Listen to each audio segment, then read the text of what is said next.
हे winners, जो financial mistakes मैं आज आपके साथ शेयर करने वाला हूं, ये किसी भी इंसान को उसकी जिंदगी में बहुत पीछे लेकर के जा सकती हैं। और मैं खुद इनमें से 5 गलतियां करता था। हो सकता है आप बहुत कम गलतियां करते हो, लेकिन फिर भी आप इस वीडियो को पूरा जरूर देखना, क्योंकि precaution is better than cure.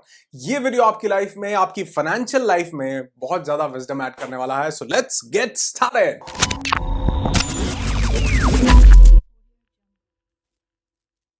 तो सबसे पहली फाइनेंशियल मिस्टेक जो बहुत से लोग करते हैं वो ये कि अपनी फैमिली को अपने फाइनेंशियल क्रंच या क्राइसिस के बारे में नहीं बताना। जी हाँ, और ये इसलिए बता रहा हूं क्योंकि ये मिस्टेक मैंने भी की है। कई बार हम लाइफ के ऐसे फेज में होते हैं जहां पर हम थोड़े से सेटबैक में होते हैं, थोड़ा सा फाइनेंशियल क्रंच चल रहा होता है, थोड़े क्राइसिस चल रहे होते हैं, लेकिन हम ये कोशिश करते हैं कि हम अपनी फैमिली को वो बात ना बताएं, जबकि हमारा सबसे बड़ा सपोर्ट सिस्टम हर मायने में हमारी फैमिली ही होती है। और हम अपनी फैमिली को ये बातें ना बता करके बहुत बड़े सेटबैक में चले जाते हैं। हम मेंटली बहुत ज्यादा डाउन फील करने लगते हैं। लेकिन यकीन मानो कि जो आपकी फैमिली है, जो आपके नियर एंड डियर्स हैं, वो लोग जो आपका सबसे बड़ा सपोर्ट सिस्टम है, जब हम उन्हें अपने कुछ चैलेंजेस, अपने कुछ परेशानियों के बारे में बताते हैं, तो वहां से, उनके विजडम से, उनके एक्सपीरियंस से बहुत कुछ निकल करके आता है जो हमारी लाइफ में बहुत बेनिफिट ऐड करता है। तो कभी भी जिंदगी में अगर थोड़ा सा भी फाइनेंशियली कोई प्रॉब्लम आए, कुछ क्रंच आए, कोई स्ट्रगल चल रहा हो, तो अपनी फैमिली के साथ इस चीज को जरूर शेयर कीजिए, क्योंकि वहां से जो एक्सपीरियंस आएगा वो आपकी लाइफ में बहुत वैल्यू ऐड करेगा। तो ये बहुत लोग गलती करते हैं कि अपने फाइनेंशियल क्रंच को, अपने फाइनेंशियल मिस्टेक्स को अपनी फैमिली से छुपाते हैं। दूसरी एक और इससे बहुत सिमिलर मिस्टेक कुछ लोग करते हैं कि अपने मनी एलोकेशन के बारे में, यानी आपके पास कितना पैसा है, वो पैसा कहां लगाया है, कहां दिया है, उसके बारे में अपनी फैमिली को या स्पेशली अपने नॉमिनी को नहीं बताते। अब देखो, बहुत से, और स्पेशली जो अर्निंग हैंड होते हैं ना, जो मेल मेंबर्स होते हैं, वो ये काम करते हैं कि हमारे पास कितना पैसा है, कहां लगाया, कहां इन्वेस्ट कर रहे हैं, वो बताते नहीं। और बहुत से लोग तो ये एक्सक्यूज देते हैं कि यार, अगर उनको घर वालों को पता चल गया ना कि इतना पैसा है, तो वो कहेंगे कि इतना तो पैसा है, ये खर्चा नहीं करते हो, इतना तो पैसा है। लेकिन एक जो अर्निंग हैंड होता है, उसको बहुत सा पैसा अपने हिसाब से मैनेज करके चलना पड़ता है। मैं इस बात को मानता हूं। तो कई उन केसेस में जब आपको लगता है कि आप अपने पैसे का पूरा जो भी एलोकेशन है वो अपने नॉमिनी को नहीं बता पा रहे हो, तो एक ऐसा नोटबुक जरूर लगाओ जिसमें आप ये नोट डाउन करो, रिटन डाउन करो कि आपने पैसा कहां कहां इन्वेस्ट किया है, कहां पर डाला है। एक एक मैंने एक ऐसा ऐसा बहुत बड़ा प्रॉब्लमैटिक सिचुएशन देखा, जहां पर एक इंसान के पास बहुत पैसा था, बहुत से लोगों को ब्याज पर, इंटरेस्ट पर पैसा दे रखा था, कुछ पैसा शेयर मार्केट में डाला हुआ है, कुछ पैसा ट्रेडिंग के लिए चल रहा है, कुछ पैसा अलग अलग जगह पर लगाया हुआ है। लेकिन वो बाय चांस वो इंसान इस दुनिया से चला गया और उसकी फैमिली को पीछे से कुछ नहीं पता था कि वो पैसा कहां दिया हुआ है, किसको इंटरेस्ट पर दिया हुआ है, कितने पे दिया हुआ है, पैसा कहां कहां एलोकेट किया हुआ है। और फैमिली को बहुत ज्यादा स्ट्रगल करने के बाद बहुत थोड़ा सा पैसा रिकवर हुआ। क्यों? क्योंकि फैमिली के साथ शेयर नहीं किया था। तो वैसे अपने नॉमिनी के साथ ये चीज जरूर शेयर करें कि आप अपने पैसे को कहां एलोकेट कर रहे हैं, कितना पैसा किस जगह पर डाल रहे हैं। बाय चांस अगर किसी कारण से ये ना कर पाए, तो अपने जहां पर वैल्यूएबल्स रखते हैं वहां एक नोटबुक रखें जिसमें हर चीज को नोट डाउन करें। एक और मिस्टेक जो बहुत से लोग करते हैं, मैक्सिमम लोग ये मिस्टेक करते हैं कि वो लोग अपनी इनकम के साथ अपने एक्सपेंसेस बढ़ा लेते हैं। हेलो, थोड़ा ध्यान से। इनकम के साथ एक्सपेंसेस बढ़ा लेते हैं। आपको 90% लोग ऐसे मिलेंगे जो ये बोलेंगे जी इनकम के साथ तो एक्सपेंसेस बढ़ते ही बढ़ते हैं। बहुत कम लोग ऐसे मिलेंगे जो बोलेंगे इनकम के साथ सेविंग बढ़ा ली, इनकम के साथ इन्वेस्टमेंट बढ़ा ली। ये एक बहुत प्रॉब्लमैटिक सिचुएशन होती है। मैं ये नहीं कह रहा हूं कि इनकम के साथ एक्सपेंसेस मत बढ़ाओ, लाइफस्टाइल नहीं बढ़ाओ, नहीं नहीं नहीं नहीं, गलत मत समझो। मैं कहना ये चाह रहा हूं कि इनकम के साथ जिस प्रोपोर्शन में आप सेविंग बढ़ाओ, उसी प्रोपोर्शन में एक्सपेंडिचर बढ़ाओ। जो इनकम बढ़ी है, कम भी तो हो सकती है कभी। जब कभी, और ये कोरोना काल में बहुत सारे लोगों के साथ हुआ कि अपना जो लाइफस्टाइल का बार था वो रेज कर लिया, और जब इनकम थोड़ी सी कम हुई तो वो उस लाइफस्टाइल को मेंटेन नहीं कर पाए। स्ट्रगल किसे बोलते हैं? किसे बोलते हैं? जो अपने इनकम के साथ, फ्लो के साथ ऊपर नीचे हो सकता है, उससे स्ट्रगल नहीं है। वो तो जब ज्यादा आ रहा है, ज्यादा खर्च रहा है, कम आ रहा है, तो वो बहुत मिनिमम एक्सपेंसेस में भी चला रहा है।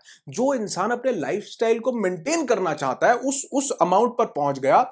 अब इनकम कम आ रही है तो उसको प्रॉब्लम होती है वो स्टैंडर्ड, वो लाइफस्टाइल मेंटेन करने में।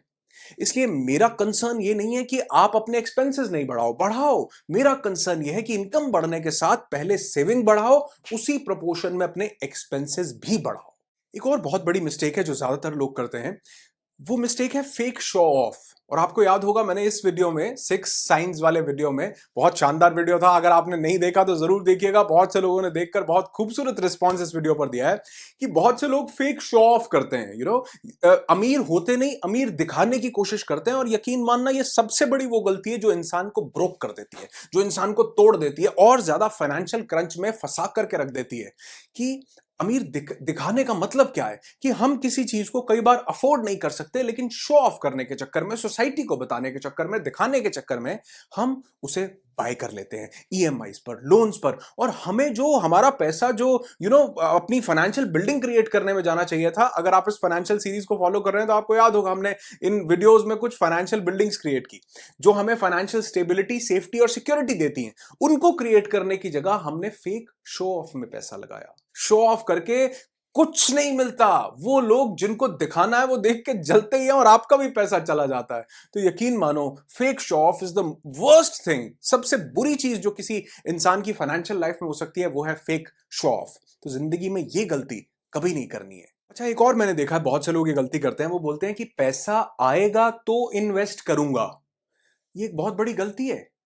आप इन्वेस्ट करोगे तो पैसा आएगा। मैंने लास्ट वीडियो में मैंने आपको ये बताया था पैसे का विज्ञान क्या होता है, मनी की साइंस। इन सब वीडियोस में मैंने बहुत डिटेल में चीजें बताई हैं, इसलिए मैं बार बार बोल रहा हूं कि इस फाइनेंशियल एजुकेशन की पूरी सीरीज को आप फॉलो करें अगर आप अपनी फाइनेंशियल हेल्थ को बेटर करना चाहते हैं तो।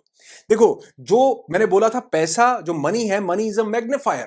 आज जिस इंसान के पास जो है वो वही बढ़ाने वाला है। आज जिस इंसान के पास कर्जे हैं, ज्यादा पैसा आएगा, वो ज्यादा कर्जे बढ़ा लेगा। आज जिस इंसान के पास, जिसको ईएमआई की आदत है, ज्यादा पैसे आने पर ईएमआई की आदत बढ़ा लेगा। जिस इंसान को जुआ खेलने की आदत है, गैम्बलिंग की आदत है, ज्यादा पैसे आएंगे, वो गैम्बलिंग बढ़ा लेगा। और जिस इंसान को सेविंग की, चैरिटी की आदत है, ज्यादा पैसे आएंगे, वो ज्यादा सेविंग और चैरिटी बढ़ा लेगा। So basically we need to know this particular thing that money is a magnifier.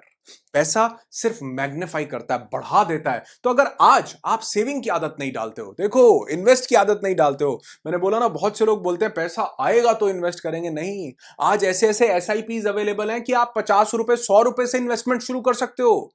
अरे ये कोई बहुत बड़ा अमाउंट है। पेटीएम की ऐप खोलो, बहुत सी ऐप्स में चीजें अवेलेबल हैं कि आप आज, इनकम कम है, मैं समझ गया आपकी बात, लेकिन अगर आप 100 रुपए भी इन्वेस्ट करते हो ना, तो यकीन मानना ये आपकी एक हैबिट डेवलप करेगा, एक आदत बन जाएगी। और अगर ये आदत बनी, जब इनकम बढ़ेगी तो ये आदत और ग्रो करेगी। तो इसलिए ये मत बोलो कि इनकम आएगी तो इन्वेस्ट करेंगे। नहीं, इन्वेस्ट करोगे तो इनकम आएगी, क्योंकि आपका पैसा इन्वेस्टमेंट वाला ही मल्टीप्लाई करता है, क्वांटम ग्रोथ के साथ आगे बढ़ता है, चाहे वो 100 रुपए ही क्यों ना हो। विचार कीजिएगा। एक और बहुत बड़ी मिस्टेक है जो बहुत से इंडियंस करते हैं, वो ये कि पैसा आने से पहले उसे खर्च देते हैं। देखो, बहुत से लोग ये बात बोल रहे हैं कि पैसा आएगा जी तो सेव करेंगे, पैसा आएगा तो इन्वेस्ट करेंगे, पैसा ही नहीं है तो इन्वेस्ट कहां करें। इससे उल्टा हो रहा है कि पैसा आ नहीं रहा फिर भी हम खर्च कर रहे हैं, चाहे वो ईएमआई पर हो, चाहे वो क्रेडिट कार्ड पर हो, कोई लोन लेना हो, कुछ भी करना हो। ये आदत बदलनी पड़ेगी अपनी जिंदगी में। मैं भी इस आदत का शिकार था, लेकिन मैंने इस आदत को बदला जब मेरी फाइनेंशियल जर्नी थोड़ी सी पटरी पर आने लगी। इस कारण से कि मैंने ये समझ लिया था कि पैसा आएगा तो खर्चेंगे। अरे पैसा आता है, घर बिठाओ, मेहमान की तरह उसकी इज्जत ना अफजाई करो, थोड़ा उसको आदर सत्कार करो उसका। मैंने बताया था पैसे के विज्ञान वाले वीडियो में कि आप पैसे की इज्जत करोगे, यानी उसको घर ला करके बिठाओगे, तभी तो वो आपकी इज्जत करेगा। आप पैसा दूर से देखते हैं, बहुत सारे लोग उसको धक्का दे देते हैं कि नहीं भैया, 1 तारीख को सैलरी आनी है, 25 को शॉपिंग कर दी क्रेडिट कार्ड पे। क्यों? क्योंकि आने वाले हैं पैसे। पैसे को घर बिठाओ, इज्जत दो उसको थोड़ी सी। आप उसकी इज्जत करोगे, वो इज्जत करेगा और पैसा लेकर के आएगा। एक और मिस्टेक है जो बहुत से लोग करते हैं, वो ये कि they focus on saving more rather than earning more. बहुत से लोग बोलते हैं पैसा बचा लो, लाइट बंद कर दो, ये कर दो, यहां से बचा लो, 2 पैसे वहां से बचा लो। देखो, I am not against saving. मैंने खुद एक वीडियो बनाया कि कैसे आप ज्यादा सेव कर सकते हो, क्योंकि सेव करेंगे जब ये छोटे छोटे जो होल्स हैं, जब इनको बंद करेंगे तभी लीकेज बंद होगी। तो I am not against saving. मैं ये बोल रहा हूं कि हम ज्यादा फोकस इस चीज पर लगा देते हैं कि सेव ज्यादा करना है, रादर हमको ये फोकस करना है कि अर्न ज्यादा कैसे करना है, पैसा ज्यादा कैसे कमाना है। देखो, अगर आप 100 रुपए बचा रहे हो, फॉर एग्जांपल कोई इंसान 100 रुपए बचा रहा है, अगर वो ज्यादा बचाना चाहता है तो वो 150 बचा लेगा, 200 बचा लेगा उसी पर्टिकुलर इनकम में। लेकिन अगर उसे 1000 रुपए बचाने हैं तो क्या करना पड़ेगा? तो बचाने के साथ साथ फोकस करना पड़ेगा कि कैसे आप ज्यादा पैसे कमाएं। Are you getting this thing? आप मुझे कोई भी एक ऐसा इंसान बताओ जो पैसा सेव करने से अमीर बनाओ। नहीं, सिर्फ सेव करने से कोई अमीर नहीं बनेगा, सेविंग के साथ आपको इनकम बढ़ानी पड़ेगी। बहुत से वीडियोस बना रहा हूं इन्हीं टॉपिक्स पर कि आपकी लाइफ में कुछ वैल्यू ऐड कर सके, इसलिए चैनल को जरूर सब्सक्राइब कर दो और लोगों से भी करवा दो, ताकि ये वीडियोस जो आपकी लाइफ में प्रैक्टिकल नॉलेज दें, आपसे और किसी और से मिस ना हो। तो आज से आपको सेव मोर तो करना ही है, उसके साथ आपको यह भी फोकस करना है कि how can I earn more, कैसे मैं ज्यादा पैसे कमा सकता हूं ताकि सेविंग भी ज्यादा हो। एक और बहुत बड़ी मिस्टेक है, और किसी वाइज इंसान ने एक बहुत अच्छी स्टेटमेंट के थ्रू इसे समझाया है कि बहुत से लोग पेनी वाइज होते हैं, पाउंड फुलिश होते हैं। इस स्टेटमेंट को बोला गया है बीइंग पेनी वाइज पाउंड फुलिश। पेनी यानी कुछ सिक्के, पाउंड का मतलब नोट, बड़ा नोट। बहुत से लोग कुछ सिक्के तो बचाते रह जाते हैं, ये 2 रुपए यहां से बचा लो, 5 यहां से बचा लो, ये लाइट बंद कर दो, ये रिक्शा वाले से लड़कर 5 रुपए यहां से बचा लो, ये सब्जी वाले से 10 रुपए बचा लो, लेकिन वो हजारों रुपए कई एक जगह खर्च देते हैं। अरे यार, वो 5-5, 2-2, 4-4 रुपए बचाने की जगह वो अगर एक ही जगह से उस बड़ी लीकेज को बंद कर दिया जाए तो कमाल नहीं हो जाएगा? पेनी वाइज पाउंड फुलिश। छोटे सिक्के में वाइज दिखाएंगे, अपना विजडम दिखाएंगे, लेकिन बड़े खर्चे में फुलिशनेस दिखाएंगे। हर इंसान ये कर रहा है। 5-5, 10-10, 4-4 रुपए बचा रहे हैं, लेकिन फोन लेते हुए नहीं देख रहे हैं कि 1 लाख का आ रहा है, 1.5 लाख का आ रहा है, ले लो। आप कोई इंसान, बहुत से लोग ऐसा काम कर रहे हैं। आप खाना खाने में तो बड़ी कंजूसी है कि ये नहीं खाओ, वो नहीं खाओ, लेकिन ड्रिंक्स लेनी है तो उसमें महंगी वाली लेनी है। कहने का मतलब है कि पेनी वाइज होने की जगह, पाउंड फुलिश होने की जगह पाउंड वाइज होना सीखना पड़ेगा।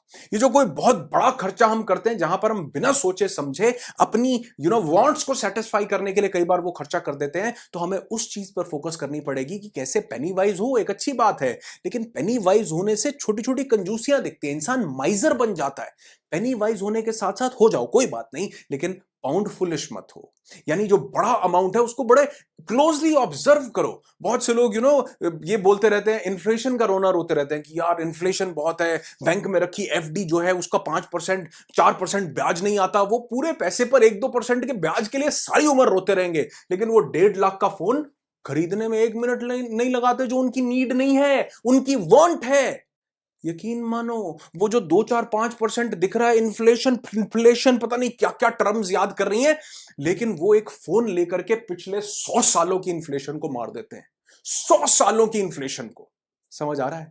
तो कभी कभी इस चीज पर ध्यान देना जरूरी है कि छोटे छोटे 2-4-5 पैसे बचाओ, ठीक है, कोई बात नहीं, लेकिन वो जो बड़ा क्रंच, वो जो बड़ा जगह पर हमारा पैसा जो जा रहा है बड़े बड़े गैजेट्स में, वहां पर अगर थोड़ी सी इंटेलिजेंस दिखा ली तो ये इन्फ्लेशन तो बड़ी छोटी सी चीज रह जाएगी दिमाग में। एक और मिस्टेक हम बहुत से लोग करते हैं, वो ये कि लाइबिलिटीज और एसेट्स में अंतर ना समझना। देखो, अब तो इंफॉर्मेशन एज में, आज डिजिटल एज में और यूट्यूब के स्पेशल एरा में बहुत सी बुक्स ऐसी अवेलेबल हैं, बहुत से वीडियोस ऐसे अवेलेबल हैं जो ये बता रहे हैं एसेट्स और लाइबिलिटीज का डिफरेंस।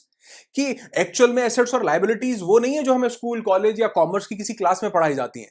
लाइबिलिटी का मतलब है जो हमारी जेब से पैसा निकाले, और एसेट का मतलब है जो जेब में पैसा डाले। कई बार हम बहुत सी चीजें, डेप्रिशिएटिंग टॉयज खरीद लेते हैं, ऐसी चीजें जो गाड़ी है, घर है, हमें लगता है कि एसेट बन गई। अरे नहीं, वो आपकी जेब से पैसा लेगा। अब इसका ये मतलब नहीं है कि ये चीजें नहीं खरीदनी है, लेकिन पहला फोकस ये होना चाहिए कि आपकी जेब से कम पैसा निकालें, और अगर निकाल रही हैं तो कैसे ये आपके उस खर्चे को कॉम्पनसेट करें। जैसे मेरे एक दोस्त ने घर लिया, अब घर लेने के बाद उसने क्या किया कि उसने उसको जो फर्स्ट फ्लोर था थोड़ा सा पैसा लगा के लोन लेकर के कंस्ट्रक्ट कर लिया। अब कंस्ट्रक्ट करने के बाद उसने उसे रेंट पर दे दिया। अब वहां से 2 पोर्शन जो बनाए हैं, रेंट आ रहा है बड़ा खूबसूरत, वो रेंट जो लोन लिया था उसकी ईएमआई भी दे रहा है और कुछ एक्स्ट्रा अर्निंग भी दे रहा है।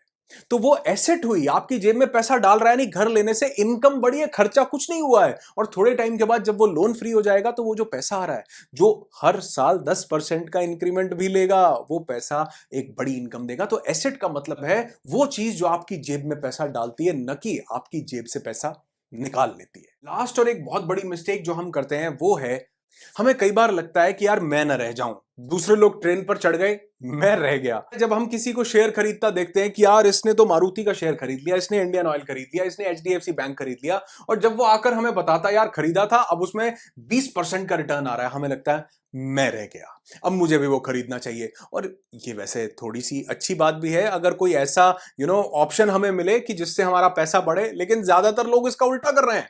दूसरे लोगों ने फेसबुक पर फोटो डाली कि ये मैं कश्मीर घूम कर आया हूं, अंदर लगता है फोमो, फियर ऑफ मिसिंग, यार मैं तो नहीं रह जाऊंगा। किसी ने अच्छा फोन लिया, हमें लगता है मैं रह गया। आज आप देखेंगे, अगर आप गूगल करेंगे, रिसर्च करेंगे, थोड़ा सा आपको पता चलेगा कि बहुत से लोग सिर्फ इसलिए अपनी जो हैसियत है उससे ज्यादा बड़ी गाड़ी ले लेते हैं, ज्यादा खर्चा कर देते हैं, क्योंकि पड़ोसी के पास जो गाड़ी है उससे बड़ी आनी चाहिए। अपनी हैसियत से ज्यादा बड़ा फोन ले लेते हैं, फैमिली वालों को ले देते हैं, क्योंकि हमारे पास एक अच्छा स्टेटस सिंबल होना चाहिए कि हमारे पास एक महंगा फोन है। कभी भी मैं महंगी गैजेट्स या चीजें खरीदने के अगेंस्ट नहीं हूं, मैं इनके फेवर में हूं, लेकिन तब जब आप इन्हें अपनी पैसिव इनकम से खरीदें, लेकिन तब जब ये आपके पास जो इनकम आ रही है उसका 2-3-4% लेते हो। तो कहने का मतलब क्या है कि फियर ऑफ मिसिंग आउट, कि मैं रह जाऊंगा यार अगर मैंने ये नहीं खरीदा, सबके पास अच्छा फोन हो गया, सबके पास अच्छी गाड़ी हो गई, सब लोगों ने फॉरेन का टूर लगा लिया, मैं रह गया।